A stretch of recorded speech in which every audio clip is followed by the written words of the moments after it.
My name's Camille Rhodes. I'm 34. Divorced, no kids, no mortgage. Just a Honda Civic with 211,000 miles, 3 plastic bins of books, and a suitcase I keep half-zipped in the closet out of habit.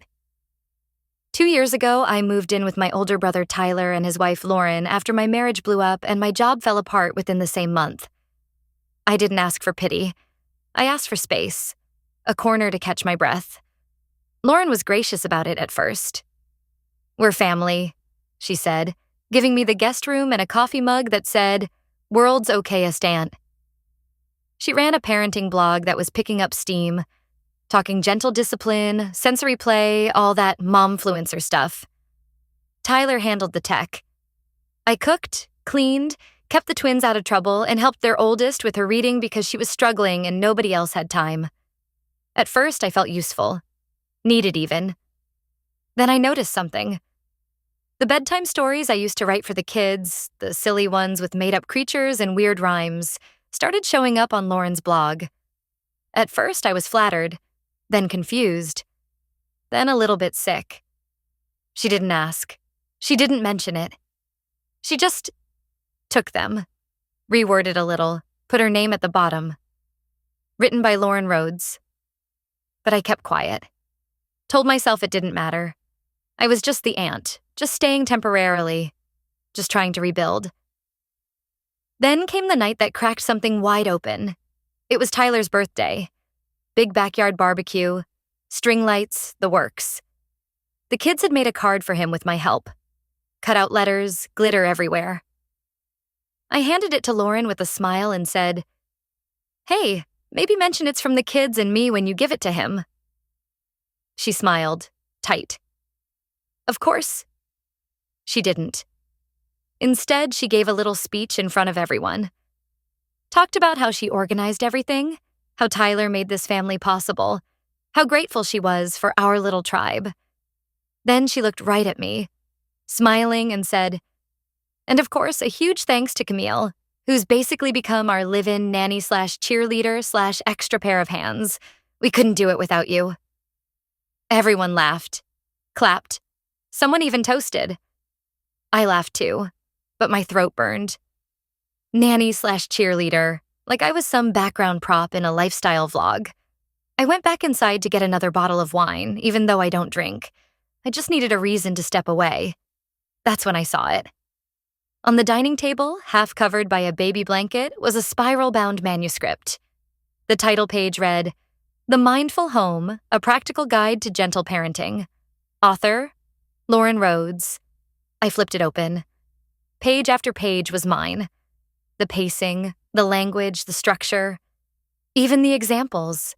The one about using Post-it notes on the fridge for emotional labeling? I invented that. I used it back when I taught second grade, long before Lauren knew what co-regulation even meant. She'd taken my old Google Docs, the ones I shared with her months ago, casually, over coffee. "You should use these someday," I said. "They're just sitting there." I never thought she would.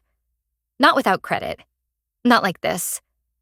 I stood there frozen, holding a life I didn't even know had been stolen. Printed, bound, and pitched as someone else's success. Then I heard her voice behind me. "Oh, you found the draft," she said. Calm, smooth. "You inspired so much of it. Thank you for that." I didn't respond. I just stared at the manuscript in my hands. And then she added softly, like it was a compliment. "You know, some people are born to write. Others are born to support." I set the book down, walked to my room, closed the door, and I opened my laptop. Not to write, to search, because I needed to know if she had already sold it.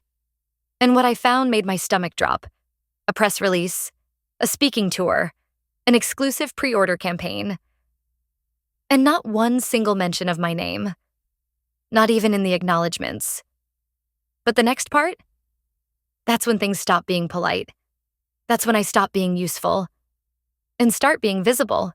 That night, I barely slept. I just sat on the edge of the twin bed in the guest room, my temporary stay that had stretched into 2 years, staring at the ceiling like maybe an answer would appear in the popcorn texture. By 3 a.m., I was in front of my laptop digging through old emails. Not scrolling, searching. See, the thing is, I had shared that material with Lauren. Not formally, not through a contract or anything. Just as sisters-in-law, over coffee, in sweatpants, back when I still believed family meant something. I found the thread. 2 years ago. Subject line. Some old curriculum stuff in case it sparks anything. My email had attachments. Lesson plans, frameworks, notes on childhood emotional development.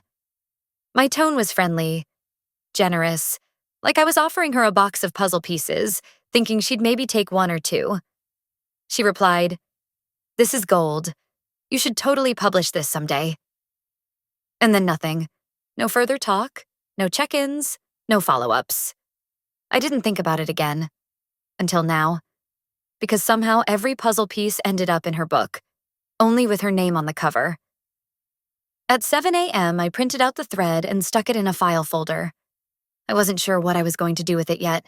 Maybe nothing. Maybe everything. Around 9, I went downstairs.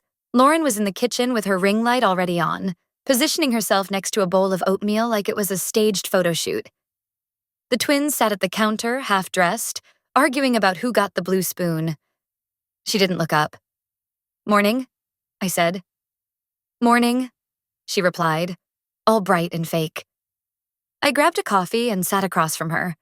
Then I asked, quiet and direct, "Did you use my curriculum in your book?" She blinked once, twice, then smiled like I was a puppy chewing the wrong shoe. "I was inspired by your stuff, yes, but the final work is my own voice, Camille. You know that." "Your voice," I repeated. She stirred her oatmeal slowly. "Look, I get it. You're upset. You've had a tough few years. You're finding your footing again. But you weren't going to do anything with that material." And I did. I made it something. I swallowed hard. "You made money off it." Her smile thinned. "I made impact off it. There's a difference." I stood up and left before I said something unforgivable. Tyler caught up with me an hour later in the laundry room. "Lauren told me about your little conversation." "Little?" I said. He crossed his arms. "Camille, we let you stay here. Rent-free. Food. Wi-Fi. You've been part of this family system." "So I owe you my work?" I snapped. He shook his head like I was being childish. "You gave her those files. You never said she couldn't use them. Don't make this ugly." And that was it. In 2 sentences, my brother reduced 2 years of unpaid labor, caretaking, emotional support, and stolen authorship into a favor gone wrong. I walked away. Again. But something in me didn't bend this time. Something hardened. Later that night, I was folding laundry in my room when my phone buzzed. A name popped up I hadn't seen in years. Nadine, a friend from my old teaching days. She'd seen Lauren's book announcement online and texted, "Hey, I know this might sound weird, but that blurb in chapter 3? That's your quote. I remember you saying it during that PD workshop back in 2017. You even printed bookmarks with it. Thought you should know." I stared at the screen. I had printed bookmarks with that quote. I had written that line. And now it was in Lauren's book in italics under a fancy header that read, "Words I Live By, Lauren Rhodes." That's when I stopped doubting myself. The next morning, I went to my storage bin in the garage, dug through until I found the old notebook, the one I used when drafting my pilot curriculum. The spine was cracked, pages were crinkled, but the ideas were all there. And in the back pocket, a printed version of my original project pitch, stapled, time-stamped. It even had a sticky note from Lauren, written back when she cared enough to pretend, "This is amazing. You're going to change lives with this." She was right. I just didn't know then. She meant her own. And in that moment, something inside me flipped. Not rage, not even sadness. Just a quiet kind of resolve. Because now I had proof. But I also had a choice, and I was about to make one they'd never see coming. I didn't bring it up again. Not to Lauren, not to Tyler, not even to myself when I lay awake at night replaying her words. You weren't going to do anything with that material. Like my silence was consent. Like not fighting meant I didn't care. But deep down, I knew what that silence actually was. Survival. I'd lost my job, my marriage, my home. I was still patching myself together with threadbare dignity, and they knew it. They knew I wouldn't rock the boat because I didn't have another one to swim to. Still, that didn't stop me from planning. Over the next few days, I started documenting. Quietly. I took photos of the manuscript, screenshots of our old email threads, copies of my original files. I backed everything up to a private drive. I didn't have a lawyer, I didn't even have a job, but I had a pulse and a memory. And it turns out that's enough when you've been underestimated long enough. Then came Sunday dinner. It was supposed to be a casual thing. Just family, lasagna, and too many jokes about gluten. But halfway through dessert, Lauren stood up and tapped her glass like we were at a wedding. I have a little announcement. She beamed. The Mindful Home has been picked up by a major podcast network. We start recording next month. Everyone clapped. Tyler pulled her into a side hug. The twins banged their spoons like drums. I sat there holding a fork full of lemon pie I no longer had the stomach to eat. She went on. They're building a series around the book. Each episode will focus on a chapter. Interviews, parenting tips, behind-the-scenes stuff. It's going to be huge. Then she looked directly at me. And of course, Camille's been such a huge support behind the scenes. Couldn't have done it without her babysitting help. Laughter. Actual laughter. Like I was a punchline in a story I didn't even get to tell. I forced a smile, but my hands shook. I placed the fork down gently. Too gently. Because if I gripped it the way I wanted to, I might have snapped it clean in half. After dinner, I escaped to the laundry room, which had become my unofficial panic shelter. I sat on top of the dryer and stared at the wall. That's when Tyler came in. He leaned against the doorframe like he was too tired to stand up straight. "Hey," he said. I nodded. He scratched his jaw. "Look, about tonight. I get it. I know it's been weird. But maybe don't bring up that curriculum stuff again, okay? Lauren's career is really taking off. This matters." "This matters?" I asked. He sighed. "We all make sacrifices. You're living here, rent-free. Maybe just let this one go." Let this one go. I blinked at him, trying to process the fact that my own brother, my childhood partner in blanket forts and bike races, had just asked me to erase myself. That night, I packed a small bag. I didn't leave, not yet. But I needed to know I could. The next morning, something strange happened. I got a LinkedIn notification, a connection request from a name I didn't recognize. Madeline Pierce, editorial director, Hearthstone Publishing. Attached was a message. "Hi, Camille. A mutual contact forwarded me an early outline of the Mindful Home and mentioned you might have been involved on the developmental side. I'd love to chat briefly. Your voice really stood out. Are you available this week?" My stomach dropped. I hadn't shared the outline. I hadn't shown anyone. Except one person. My brother. 6 months ago, in a moment of misguided trust, I'd emailed him a maybe one-day draft for feedback. He never replied. I never asked. Now it was clear. He had replied. Just not to me. The betrayal stung worse than Lauren's, because Lauren was selfish. But Tyler? He was strategic. He'd sold my name and my silence for a piece of proximity to success. I didn't even cry. I just stared at the screen, wondering how many other times I'd been erased and never noticed. If you've ever felt that, like your worth only mattered when it benefited someone else, I hope you know it's not just you. Some of us get edited out of our own stories without warning. But I'm done being a footnote. This isn't just personal anymore. It's proof. And now?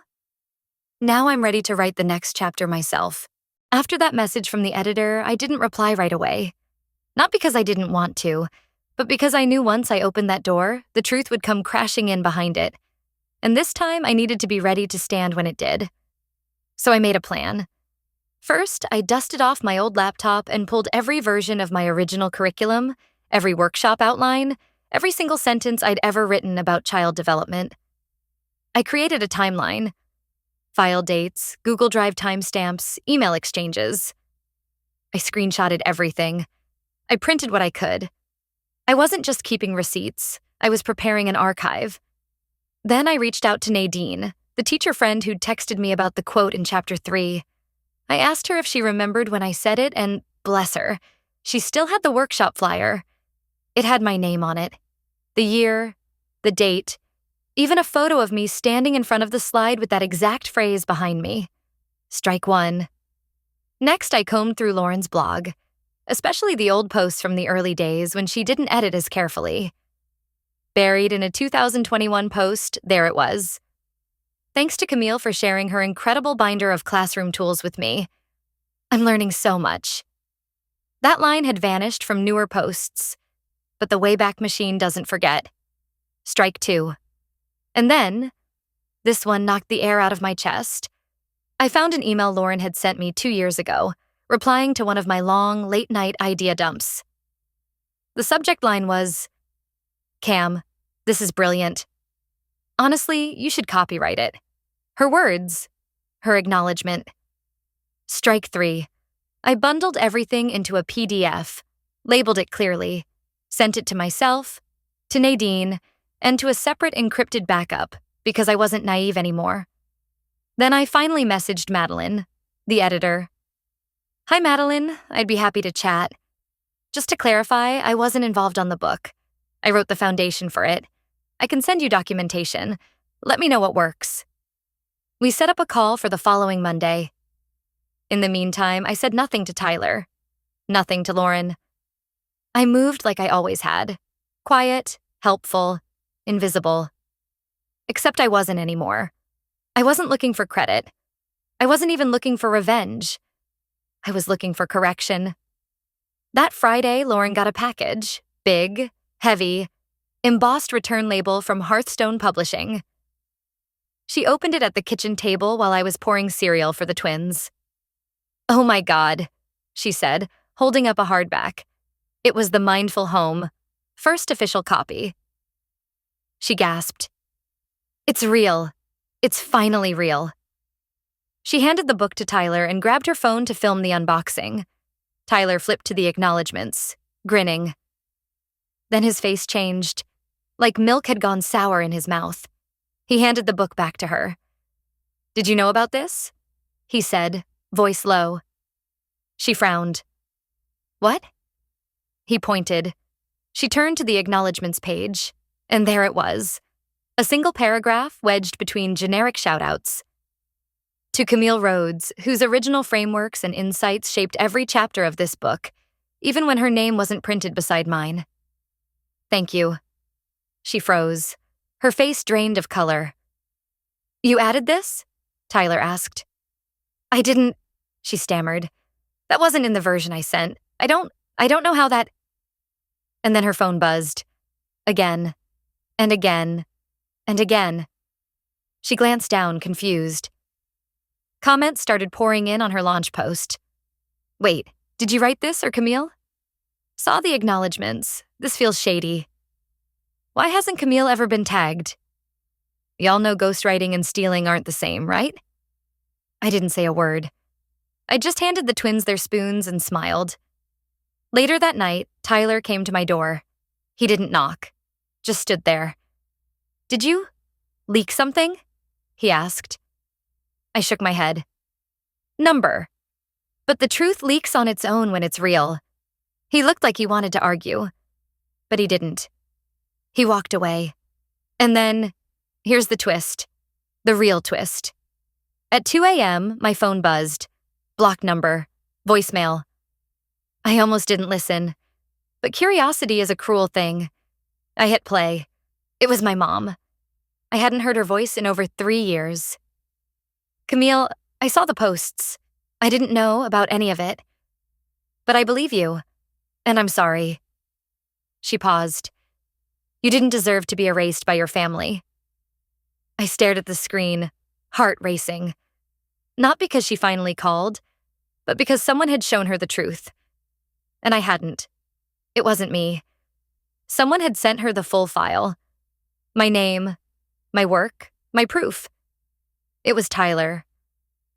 And just like that, the person who helped erase me might have just handed me the pen. If you've ever been cut out of something you built, I hope you know. You're not invisible. You're just between chapters. By Monday morning, my inbox was chaos. The video I'd posted, just my voice, no filters, no edits, just me reading the clause in Grandma's will, was spreading. Not viral in the flashy way, but slow, purposeful, like water finding cracks in the story they tried to seal shut. Former clients started commenting. Camille helped my son get into college. She was the only one who believed in my daughter. This curriculum changed our lives. It wasn't noise, it was proof. Lauren, on the other hand, went radio silent. No live streams, no story updates, no clapbacks. Then the legal envelope came. Hand-delivered, gold seal, real lawyer stuff. Inside, a proposed settlement agreement, confidentiality clause, a 6-figure check, and a line that made my whole chest tighten. In exchange for withdrawal of all claims, takedown of defamatory content, and agreement to never speak publicly about the dispute again. They didn't offer an apology. They offered a price tag. And for a few minutes, I'll be honest, I stared at that number. 6 figures could have wiped out my student debt, bought a small place, finally let me stop counting grocery receipts. But then I looked up at the wall, where 3 pages hung, side by side. My grandmother's will, the printed email where Lauren pitched my curriculum to a PR agency and scrubbed my name. A note from a student I'd tutored at the public library that said, "You were the first adult who told me I wasn't stupid." I picked up the settlement, folded it once, twice, and fed it into the shredder. Let the blades do what my voice had done for too long. Slice silence into something sharp. The next day, I posted one final message. No video, no dramatic music. Just a photo of my desk. Clean, small, but mine. And one line beneath it. You don't owe people silence just because they once called you family. By nightfall, it was everywhere. Not because I was famous, but because I wasn't alone. Women began sharing their own stories. Teachers whose lesson plans were passed off as someone else's. Daughters whose names were left out of obituaries. Sisters who'd been erased 1 quiet inch at a time. And then, the final twist. I got a call from Hearthstone Publishing. Not an editor. Legal. Turns out Lauren had tried to claim full authorship again. After everything. She'd submitted an updated manuscript to a second publisher using slightly altered content. They ran a plagiarism check. And guess what popped up? Me. Every version I'd filed. Every draft I'd backed up. Every time-stamped folder I'd quietly built over 2 years. And because I'd already secured IP ownership through the lawyer Margot set me up with, there wasn't a debate. There was a ruling. Lauren's publishing contract? Revoked. Her speaking tour? Canceled. Reputation? Let's just say it didn't survive the receipts. No public apology came. But in the end, I didn't need one. Because I didn't fight to punish her. I fought to restore myself. And the moment I hung the official registration certificate above my desk, my name in print, no cosign needed, I didn't feel rage. I felt quiet, solid, enough. The lesson I learned? You don't need to scream to reclaim your voice. Sometimes the softest truth carries the sharpest weight. If you've ever been written out of your own story, I hope you'll share it in the comments. I read every word. I really do, and if you want more stories like this, just stay with me. We've got more truth to tell.